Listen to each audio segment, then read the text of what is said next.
Get your filthy hands off that table! Animals eat on the floor! Tyler closed his book slowly.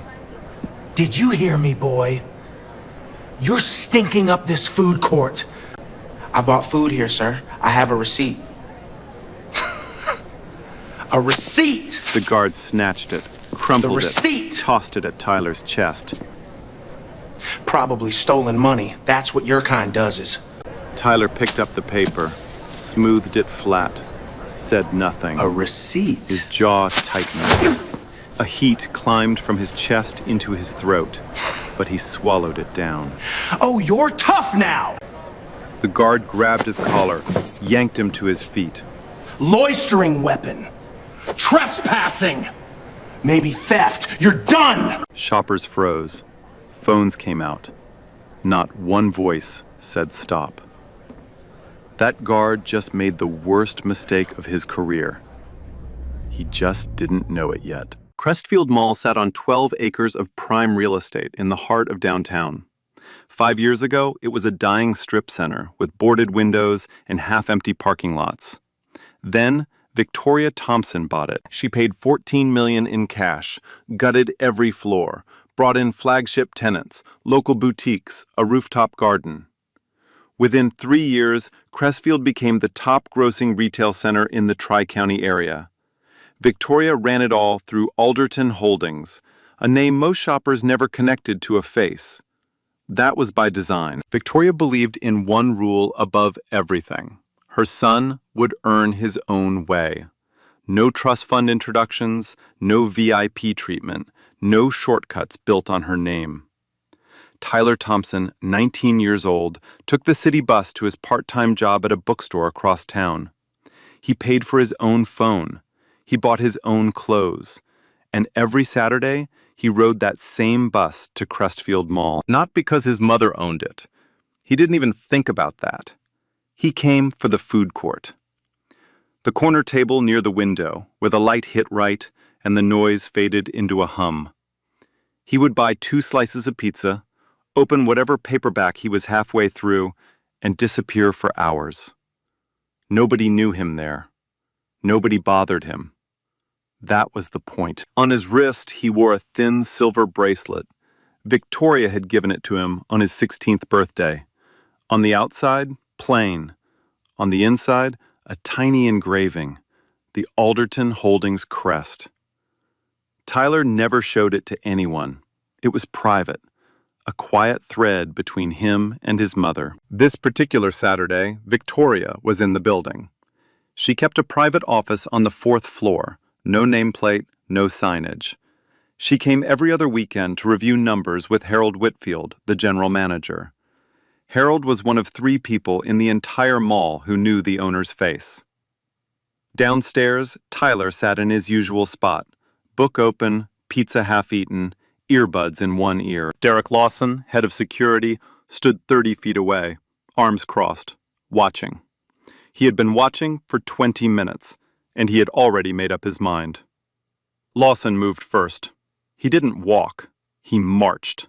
Chest out, shoulders squared, keys jangling on his belt like a warning bell. He crossed the food court in a straight line, cutting between tables, not caring whose meal he interrupted.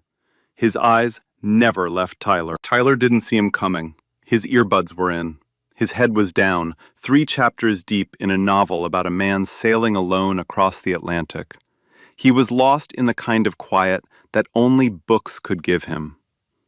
Lawson stopped directly in front of the table. He stood there for a full 3 seconds, waiting to be noticed. When Tyler didn't look up, Lawson slammed his open palm on the table. The pizza box jumped. Tyler's soda tipped, rolled, spilled across the tray. Tyler pulled out his earbuds, looked up. "You deaf or just stupid?" Tyler blinked. "Excuse me?" "I've been watching you for 20 minutes, kid, sitting here, doing nothing, casing the stores." "I'm reading a book." "Yeah? That what they're calling it now?" Lawson leaned in. His breath smelled like stale coffee and spearmint gum. "Stand up." Tyler didn't move. "I said stand up. Now." Tyler closed his book, set it on the table, stood slowly. He was taller than Lawson by 2 inches, and the guard didn't like that. His jaw shifted. "Hands where I can see them." Tyler raised his hands, palms out. "Turn around." "Sir, I haven't done anything." "Turn around." Tyler turned. Lawson grabbed his backpack off the chair and unzipped it in one motion. He dumped the contents onto the table.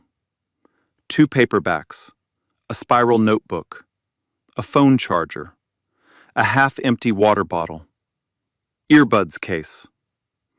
Lawson picked up one of the books, read the cover, snorted. "Where'd you steal these?" "I bought them from the bookstore where I work." "Right, a bookstore." Lawson dropped the book on the table like it was trash. "And this?"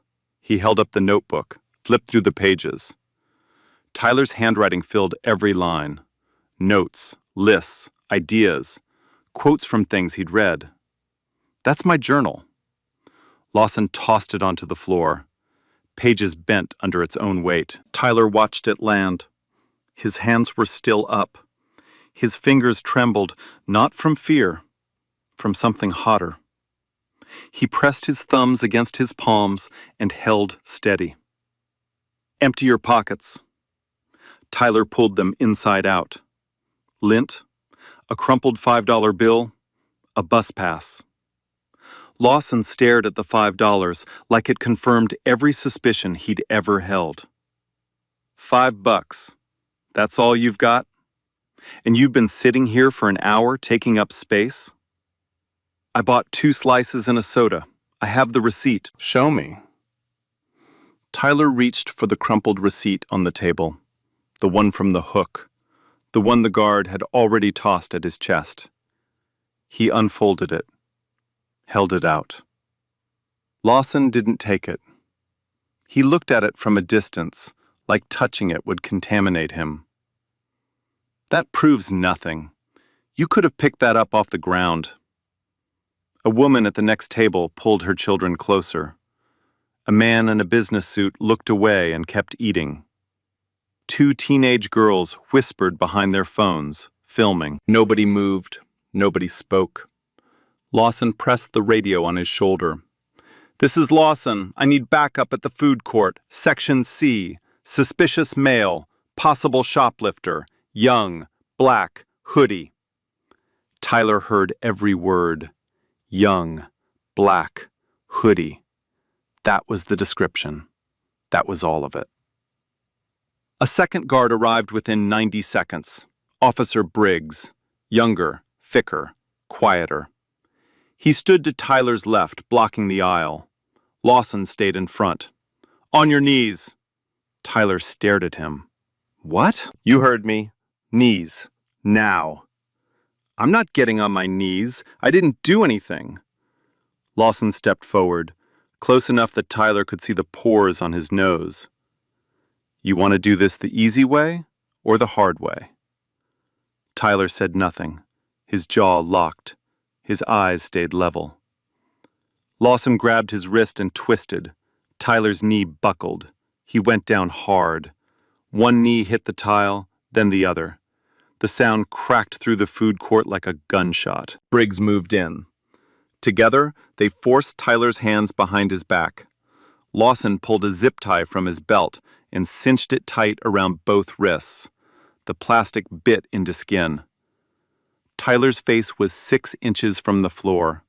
He could see a French fry, a smear of ketchup, a piece of gum pressed flat into the grout. This is the floor, he thought. This is where he wants me. Lawson stood over him, satisfied. That's better. The crowd had grown. 40 people, 50, more, drifting in from the corridor. Some stood on tiptoe to see. A man held up his toddler for a better view, as if this were a street performance. One woman, mid-50s, pearl earrings, shopping bags from 3 different stores, shook her head. He should have just cooperated. A teenager in a red hoodie pressed a record on his phone and said nothing. Tyler breathed through his nose. Slow, steady. The zip tie pinched every time his pulse jumped.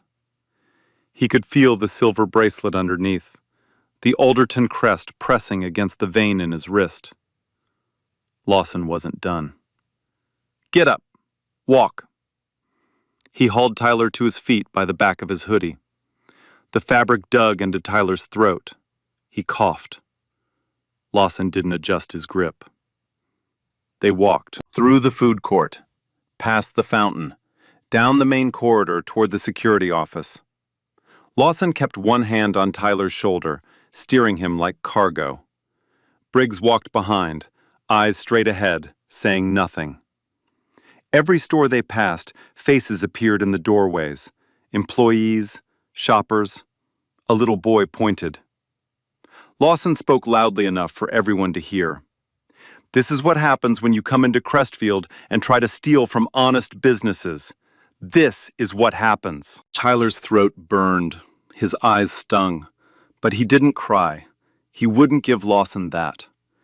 He locked his gaze on the end of the corridor and walked. A woman in a blue apron, Grace Holloway, 25, working the closing shift at a second-floor clothing boutique, came down the escalator carrying a stack of returned blouses. She saw the procession, saw the zip ties, saw the face. She knew that face. Last month, Tyler had helped her carry 6 boxes of inventory from the loading dock when her coworker called in sick. He hadn't asked for anything. They'd talked about books for 10 minutes afterward. He'd recommended a novel she ended up loving. Grace stopped at the bottom of the escalator, the blouses pressed against her chest. She opened her mouth, then closed it, then opened it again. Derek, stop!" Lawson didn't turn around. "Derek, I know him. He's not a thief. He's here every Saturday." Lawson turned. "Holloway, unless you want to write up for interfering with a security operation, I suggest you go back to folding shirts." Grace stood there. Tyler looked at her as he passed. He didn't say anything. He didn't need to. His eyes said enough. Grace watched them disappear around the corner. Her hands were shaking. The blouses slipped and hit the floor. She didn't pick them up.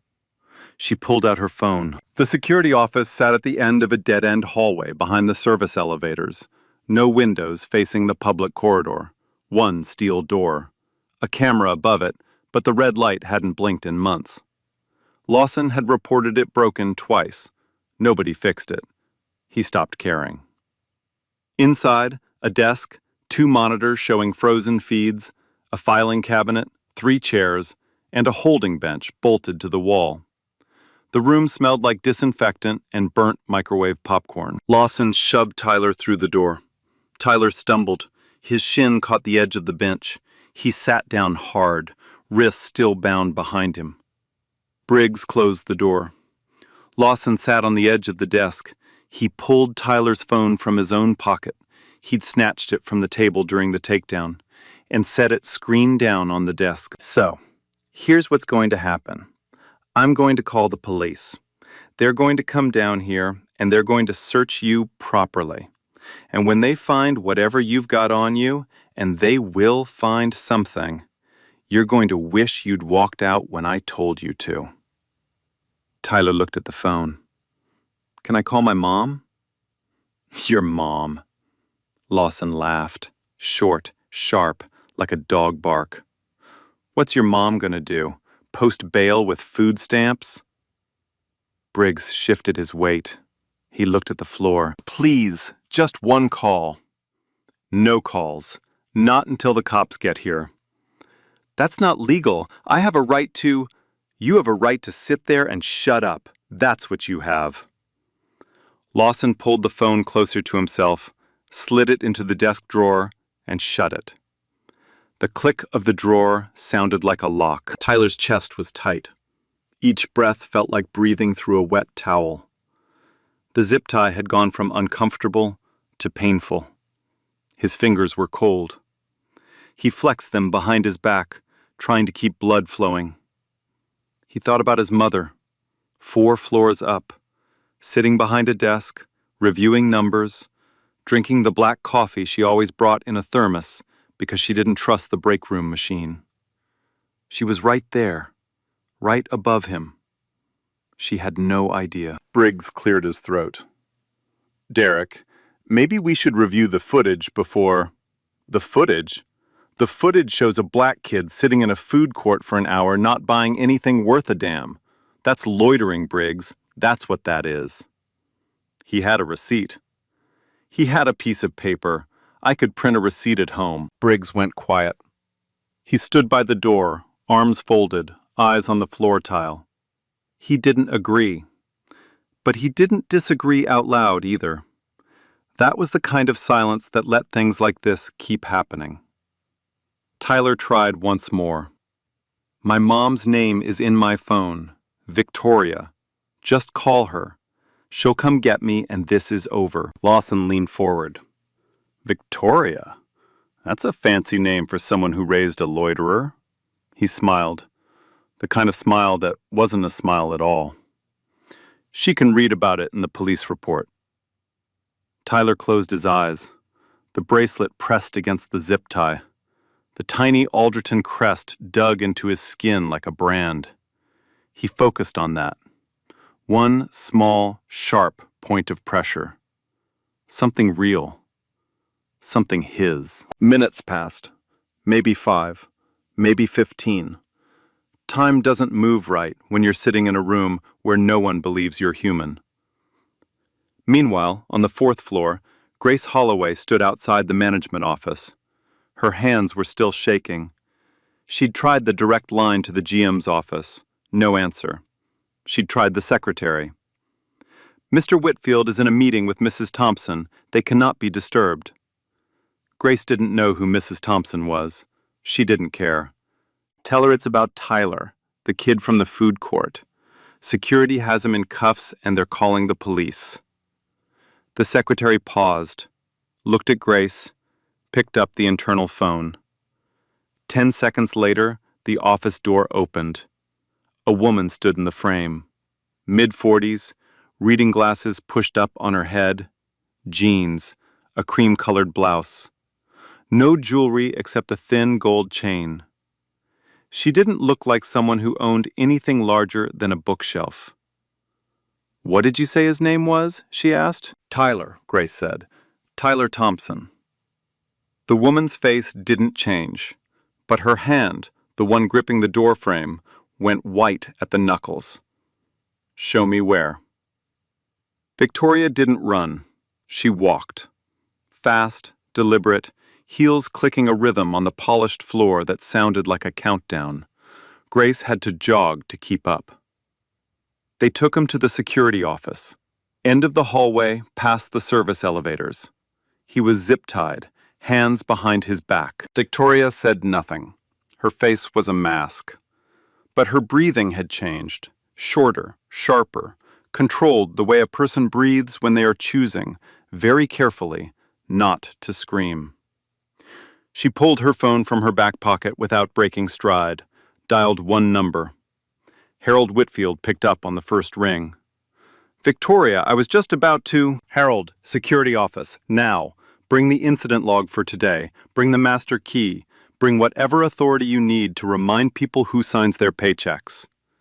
She hung up before he could answer. Grace led her to the service elevator. They rode down in silence. The fluorescent light buzzed overhead. Victoria stared at the brushed steel doors. Her reflection stared back. A woman in jeans and a blouse who could have been anyone's mother picking up groceries. That was the point. That had always been the point. She'd built this anonymity on purpose. She didn't want Tyler treated differently because of her name. She didn't want employees performing for her. She wanted to see the truth of how this place ran when no one was watching the owner. Now she'd seen it. The elevator opened on the ground floor. The corridor to the security office stretched ahead, narrow, institutional, lit by tubes that hummed and flickered. The public didn't come down here. This was where deliveries were signed, where cleaning supplies were stored, where problems were taken to be dealt with quietly. Victoria could hear voices before she reached the door. Lawson's voice, loud, confident, the voice of a man who believed he was untouchable. Don't care who your mama is, kid. She's not here. Nobody's coming for you. So sit there, keep your mouth shut, and wait for the cops. Then Tyler's voice, quiet, cracked at the edges but holding. I didn't steal anything. You know I didn't. I know what I see, and what I see is a punk who thinks he can sit in my mall and act like he owns the place. Victoria stopped outside the door. Her hand hovered over the handle. Grace stood behind her, clutching her own elbows. Inside, Lawson kept going. He was pacing now. Tyler could hear the squeak of his boots on the floor, back and forth, like a metronome, counting down to something ugly. You know what your problem is? You people come in here, take up space, make the real customers uncomfortable. And then when someone calls you on it, you act like the victim. Tyler didn't answer. He'd stopped answering 5 minutes ago. Every word he said got twisted. Every explanation got thrown back. Silence was the only dignity he had left. His wrists had gone numb. The zip tie had cut a thin red line into the skin below his palms. The silver bracelet was trapped underneath, the Alderton crest pressing into the raw groove. It hurt. He didn't adjust it. Briggs stood by the door. He hadn't spoken in 10 minutes. But his body had shifted.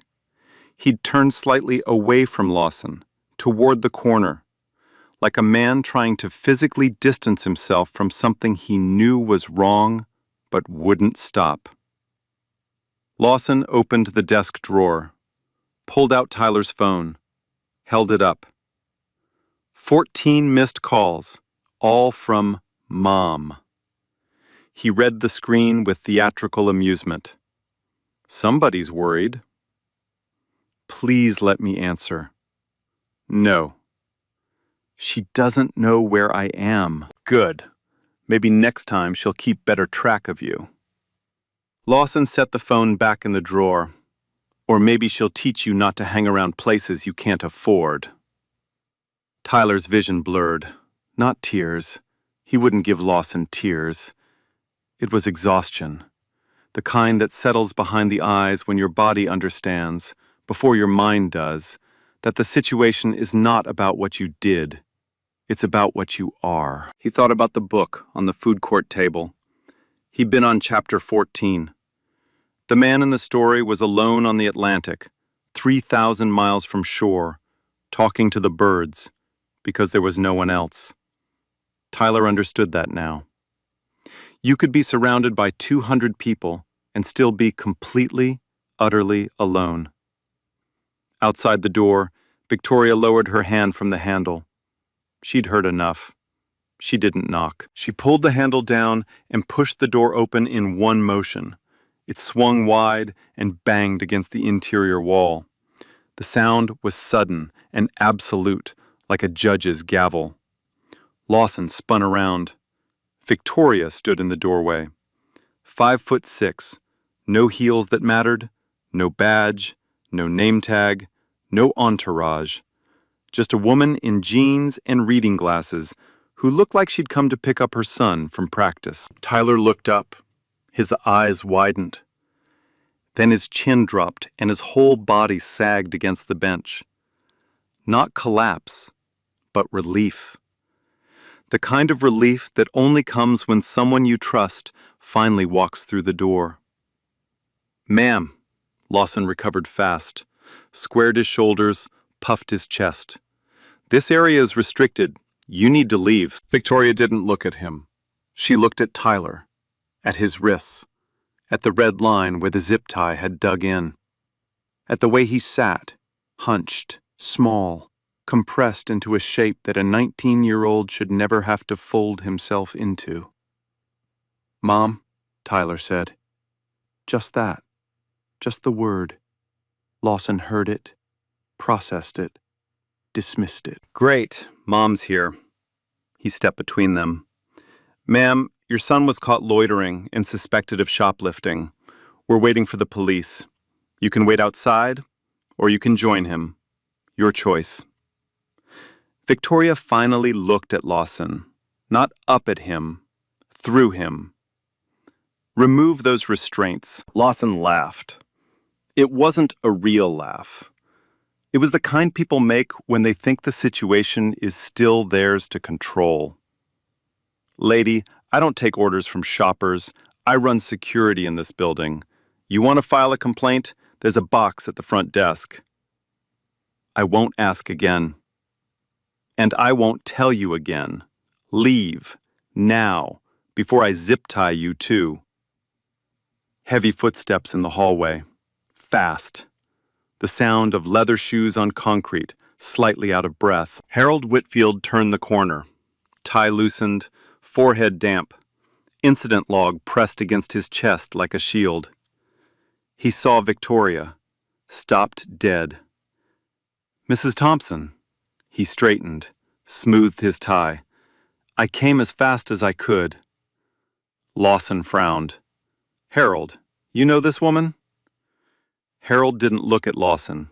He looked at the floor, then at Victoria, then at the floor again. The look of a man calculating how many careers were about to end in this hallway. Derek. Harold's voice was barely above a whisper. This is Victoria Thompson. She owns Alderton Holdings. She is the sole owner of Crestfield Mall.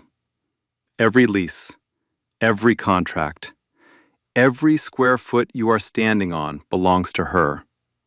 He paused. And that young man you have zip-tied to a bench is her son. The room didn't go quiet. It went vacuum. The kind of silence where you can hear the fluorescent tube above you cycling through its 60 hertz hum. The kind where your own heartbeat sounds like footsteps in an empty house. Lawson's face drained. Not slowly. All at once. Like someone had pulled a plug behind his eyes. His hand dropped from his belt. His mouth opened. Nothing came out. Tyler looked at his mother. She looked at him. Neither of them spoke. They didn't need to. Victoria reached into Harold's breast pocket, pulled out a small pair of scissors, knelt beside her son, and cut the zip ties. The plastic fell to the floor in 2 pieces. Tyler's hands came forward. He rubbed his wrists. The red lines were deep. The bracelet, the one with the Alderton crest, sat against his raw skin, still there, still pressing its quiet mark. Victoria stood, turned, and looked at Derek Lawson. Victoria didn't raise her voice. She didn't need to. Sit down, Mr. Lawson. Lawson didn't move. His legs had decided for him, locked, rooted, caught between instinct and the sudden, sickening recognition that the ground beneath him had shifted in a way he couldn't undo. I said sit down. He sat. Not in the desk chair, on the holding bench. The same bench where Tyler had been sitting 30 seconds ago. The irony was loud enough to echo. Victoria turned to Harold. The incident log. Harold handed it over. His fingers were trembling. Victoria opened it to today's date. 1 entry. Lawson's handwriting. 3 lines. Suspicious male. Food court. Section C. Possible shoplifter. Young. Black. Hoodie. Victoria read it twice. Then she set the log on the desk, open, facing Lawson. This is your report? Lawson nodded. His mouth was dry. You could see it, the way his lips stuck together when he tried to speak. 3 lines. No store complaint. No witness statement. No description of stolen merchandise. No specific behavior observed. Victoria tapped the page. You wrote, young, black, hoodie. That's not a security report, Mr. Lawson. That's a profile. There were indicators. He was sitting there for a long time. He looked like what? Lawson didn't finish the sentence. He knew what he was about to say, and he knew what it would sound like now. Victoria stepped back. Harold, pull the security camera footage from the food court. Last 2 hours, every angle on Section C. Harold was already on his phone. Tech team is pulling it now. 3 minutes. We'll wait. Those 3 minutes were the longest of Derek Lawson's life. Nobody spoke. Victoria stood by the door, arms crossed, watching the monitors. Tyler sat in the corner, rubbing his wrists, the red lines darkening into something that would bruise by morning. Briggs stood against the wall, staring at his own shoes like they held the answers to questions he should have asked an hour ago. Lawson sat on the bench. His hands were clasped between his knees. The badge he polished every morning felt like an anchor pulling him through the floor. The monitors flickered. The frozen feeds came alive. Camera 7. Food court, Section C, wide angle. Timestamp, 1:47 p.m. Tyler walks in, backpack on one shoulder, goes to the pizza counter, orders, pays with cash, takes his tray to the corner table by the window, sits down, opens a book. 1:52 p.m. Tyler eats, reads, doesn't move. 2:03 p.m. Finishes eating, puts the tray aside, takes out his notebook, writes something, goes back to the book. 2:14 p.m. Stretches, checks his phone, puts it down, reads. 2:21 p.m. Still reading, hasn't moved from the table, hasn't approached a single store, hasn't spoken to a single person. 2:28 p.m. An elderly woman at the next table drops her napkin. Tyler picks it up, hands it back. She smiles. He nods, returns to his book. 2:34 p.m. Lawson enters the frame, arms crossed, stands 30 feet away, watching. 7 minutes pass. Tyler doesn't move. Lawson doesn't move. 2 men in a food court, one reading, one deciding. 2:41 p.m. Lawson approaches, slams the table. The confrontation begins. Victoria watched the entire sequence without blinking. When it ended, she let the silence sit for 10 full seconds. The footage looped back to the still frame of Tyler picking up the old woman's napkin. Then she turned to Lawson. 27 minutes of footage. A young man eating pizza and reading a book. At 2:28, he helped a stranger pick up a dropped napkin. That's the only interaction he had with another human being before you approached him. She pointed at the screen. At 2:34, you began watching him. At 2:41, you made contact. In those 7 minutes, nothing changed. He didn't move. He didn't look around. He didn't approach a store, touch merchandise, or speak to anyone. He read his book. Victoria picked up the incident log, held it beside the monitor, side by side, the words and the truth. Your report says casing the stores. The footage shows reading. Your report says possible shoplifter. There is no stolen merchandise, no store complaint, no probable cause of any kind. She set the log down. So I'm going to ask you once, Mr. Lawson. Think carefully before you answer. Why did you approach my son? The words, my son, landed like a stone dropped into still water. Not because of what they meant about Tyler, because of what they meant about her. The woman he'd told to leave. The woman he'd threatened to zip tie. She held more authority in this building than every supervisor Lawson had ever reported to, combined. Lawson opened his mouth, closed it, opened it again. He fit the profile. What profile? There's an internal guideline. Young males, certain appearance, extended loitering. Show me the guideline. It's not written down. It's It's understood. Understood by whom? Lawson looked at Briggs. Briggs looked at the floor.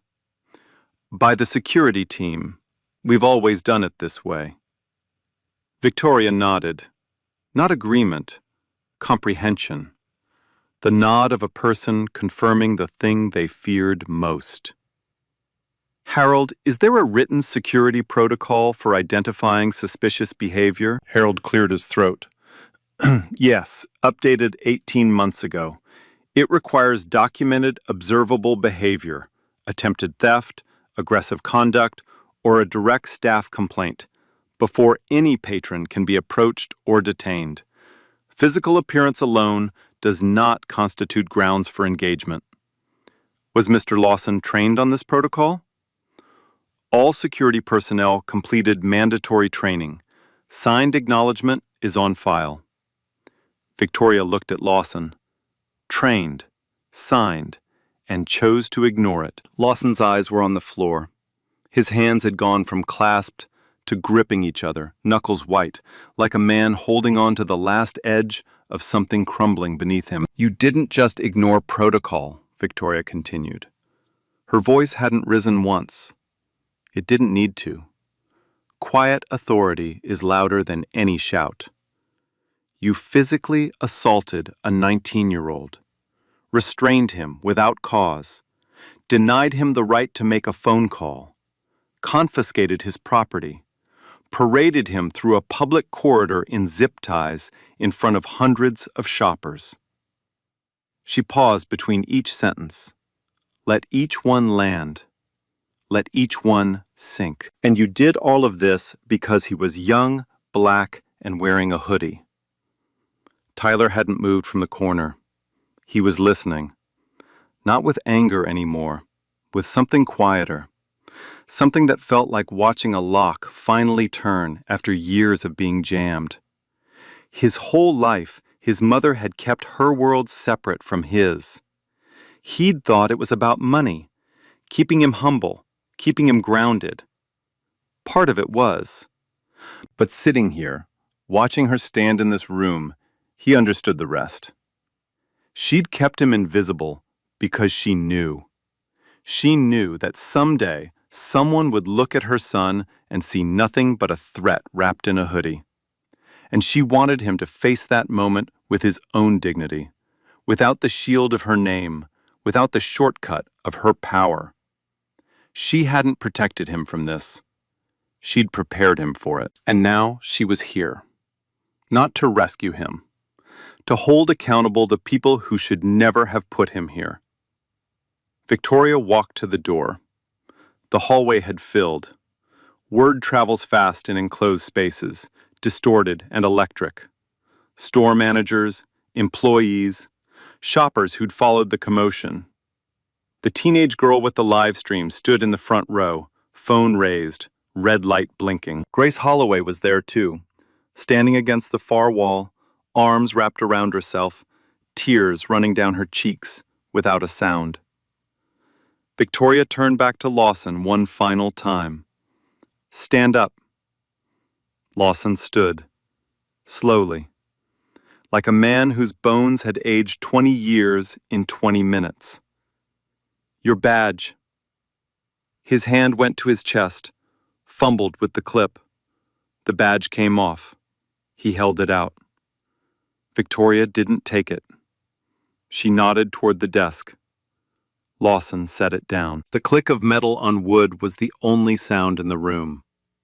Victoria stepped into the hallway. The crowd parted, not because they knew who she was, because of how she moved, calm, unhurried, carrying the kind of stillness that only comes from absolute certainty. She looked at the faces. Store managers are still in their aprons. A janitor leaning on his mop handle. Mr. Brixton, 62 years old, 20 years on staff. Two mothers gripping their shopping bags. The teenage girl with the phone, still filming. A security camera in the ceiling corner, its red light dark for months, blind to everything that had happened below it. Victoria spoke. Not loudly, but in that hallway, with the fluorescent lights buzzing overhead, You could have heard a pin drop on the carpet. My name is Victoria Thompson. I am the owner of Crestfield Mall. The whisper started at the back and moved forward like a wave. What happened today in this building happened on my property, under my responsibility, to my son. But I'm not standing here as his mother.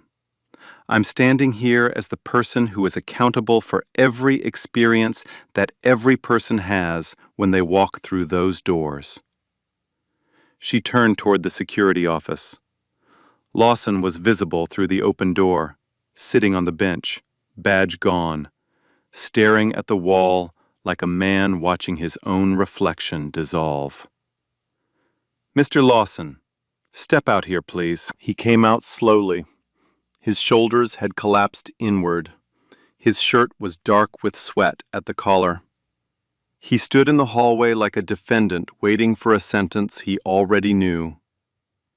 "Derek Lawson, you are terminated from Crestfield Mall effective immediately. You will surrender your radio, your keys, your access card, and any mall property in your possession. You are not to enter this building again. If you do, you will be escorted out by actual law enforcement." Lawson's mouth opened. "Mrs. Thompson, Please. I have a family. I've worked here 6 years. And in 6 years, how many times have you done this?" The question stopped him cold. His mouth hung open. No words came. Because any number he gave, 1, 5, 10, would only make it worse. Victoria didn't wait. She turned to Harold. "I want a full audit. Every incident report Lawson has filed in the past 3 years. Every detention. Every confrontation. Names, dates, outcomes. On my desk by Monday." Harold nodded, scribbling so fast the pen shook in his hand. Victoria looked at Briggs. He flinched before she said a word. "Officer Briggs, you were present for the entire incident. You watched a colleague assault and restrain an innocent person. You said nothing. You did nothing." Briggs swallowed. His Adam's apple bobbed like a cork in rough water. "You are suspended without pay, effective now, pending a full investigation. If the review determines you violated protocol, and based on what I saw on those cameras, it will, your termination will follow." Briggs unclipped his badge without being asked, set it in Harold's open palm, walked past the crowd without raising his eyes. His footsteps echoed down the corridor, growing fainter until they disappeared entirely. The hallway was silent. 30, 40 people. Not one whisper. Mr. Brixton, the janitor, stepped forward. He took off his cap, held it against his chest with both hands. His knuckles were scarred from decades of work, mopping floors, fixing hinges, replacing light bulbs in a building that never once asked his name. "Mrs. Thompson, I've worked here 20 years. I've seen this before." Victoria looked at him. "How many times?" "3 that I know of. All young, all black. All quiet kids who weren't doing anything wrong. Lawson had a pattern. We all saw it. None of us said anything." His voice cracked on the last word. He pressed his cap harder against his chest and stepped back into the crowd. Victoria closed her eyes for 1 second. When she opened them, they were harder than before. "That ends today. Not tomorrow, not next quarter. Today." She addressed the hallway. Every face, every phone is still recording. "Starting Monday, every security officer in this mall will wear a body camera. Footage will be reviewed weekly by an independent compliance team. Not my staff, not internal, independent. A civilian oversight board with community representation will be established. Any patron who believes they've been profiled or mistreated will have access to a direct, anonymous reporting system connected to an outside ombudsman." The crowd was motionless. "I built this mall to be a place where everyone is welcome, where a 19-year-old can sit in a food court and read a book without being thrown to the ground. I failed today. My systems failed. My hiring failed. My oversight failed. Her voice tightened, just for a moment. But the failure stops here. She turned back to the security office. Tyler was standing in the doorway now.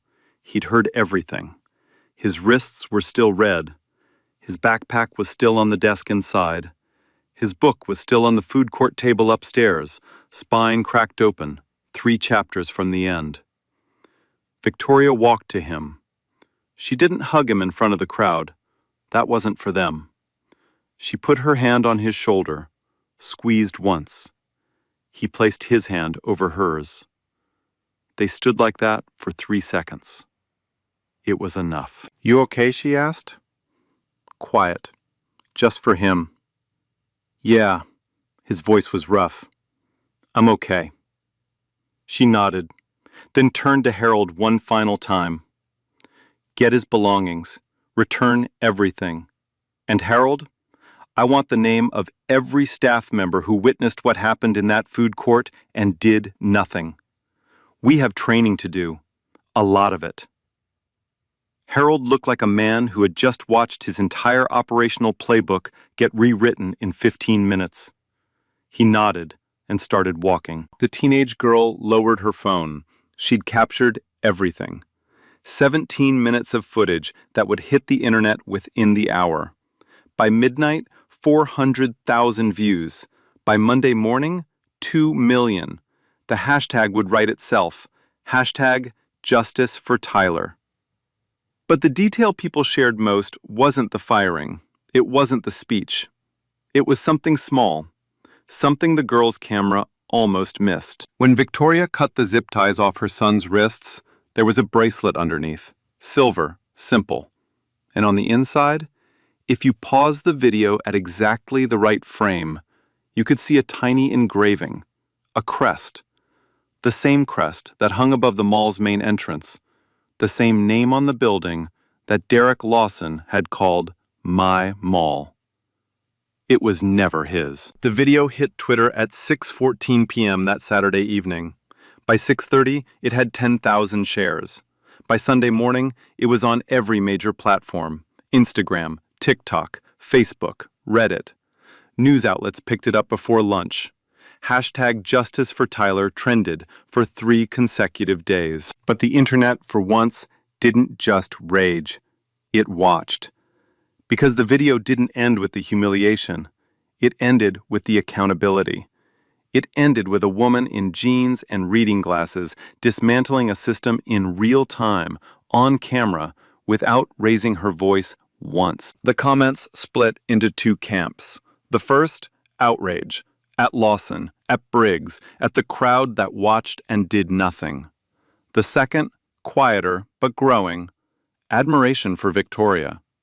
Not because she was powerful, because she used that power to change something instead of just punishing someone. Monday morning, Victoria was in her office by 7. Harold arrived at 7:15 with a binder 3 inches thick. 3 years of Lawson's incident reports. 41 detentions. 31 involved young Black or Latino males. 28 had 0 documented evidence of any wrongdoing. Not a single store complaint on file for any of them. 31 people, 28 with clean hands, and not one had been apologized to. Victoria called each of them personally. It took her 4 days. Some had moved away, some didn't pick up. Some picked up and cried. One man, 23 now, detained at 17 for looking suspicious near the electronics store, told her it was the first time anyone in authority had ever said the words, "I'm sorry," to him. She said them anyway. Every time. The reforms rolled out within 2 weeks. Body cameras went live the following Monday. The independent compliance team, 3 members, none of them affiliated with Alderton Holdings, started reviewing footage on a weekly rotation. The anonymous reporting hotline launched with a dedicated phone number printed on signs at every entrance. Victoria hired a new head of security, a woman named Pauline Carter, 15 years in law enforcement, 8 years in community policing, and a reputation for training officers who actually listened before they acted. Pauline's first order: every security guard would complete 40 hours of de-escalation and implicit bias training before returning to active duty. No exceptions. Briggs completed his review. He was terminated, not because he'd done something, but because he'd done nothing. Victoria made the distinction public. Silence, she said, is not neutrality. Silence is a choice. And in this building, it would no longer be tolerated. Grace Holloway was promoted to Customer Experience Coordinator. Her job: walk the floor every shift, talk to shoppers, identify problems before they became incidents. She was the first person in Crestfield's history to hold that title. She took it seriously. She was also the first person Tyler called when the youth program idea took shape. Tyler didn't go back to the food court for 2 weeks. When he did, he sat at the same corner table, same spot by the window where the light hit right. He brought a new book. The old one had been returned to him with the cracked spine, and he'd finished it at home. Mr. Brixton walked by with his mop, stopped, looked at Tyler. "Glad you're back, son." Tyler nodded. "Glad to be back." Brixton hesitated. Then, "I should have said something that day. I saw it happening, and I just stood there." Tyler looked at him for a long moment. "You're saying something now. That counts." Brixton tipped his cap and kept walking. His mop left a clean, wet arc on the tile behind him. Tyler's youth program launched 6 weeks later. He called it Open Table, a Saturday afternoon drop-in at the food court for teens who needed a place to sit, read, study, or just exist without being watched. Victoria funded it through the mall's community budget. Grace coordinated volunteers. Mr. Brixton donated a shelf of used books from his garage. The first Saturday, 11 kids showed up. The second, 23. By the end of the month, Open Table had its own corner. The corner by the window, Tyler's corner, with a small sign and a stack of paperbacks anyone could borrow. No one asked them to leave. Derek Lawson was spotted 3 months later at a community mediation center across town. Not as a requirement. He'd walked in on his own. Whether that meant something real or just something performed, no one could say yet. But he walked in, and sometimes that's where it starts. Crestfield Mall still stands. The food court is still noisy on Saturdays. The corner table by the window still catches the light just right. But now there's a small sign above it. Open Table. All are welcome. Tyler still takes the bus, still buys 2 slices, still reads. The only difference is the bracelet. He wears it on the outside now. Alderton crest facing up, visible to anyone who cares to look. He's not hiding anymore. Would you be a Grace? Or would you look away? Drop your answer below. Share this with someone who needs it, and subscribe. These stories need to be told. Victoria didn't save Tyler that day. Let me say that again. She didn't save him. She showed up and held a system accountable for what it did to her son. There's a difference. See, Victoria could have raised Tyler in a bubble, private schools, VIP access, a last name that opens every door, but she didn't. She let him ride the bus, buy his own clothes, sit in a food court like any other kid. Why? Because she knew that one day someone would look at her son and see nothing but a threat in a hoodie. And she wanted him to face that moment standing on his own dignity, not her money. That's not a mother who failed to protect her child. That's a mother who prepared him for a world she couldn't change alone. And what breaks my heart, 28 people before Tyler, 28 kids detained with zero evidence, but nobody made that phone call. Nobody said I'm sorry until Grace spoke up. One voice. That's all it took. One person who said, "This isn't right," and everything changed.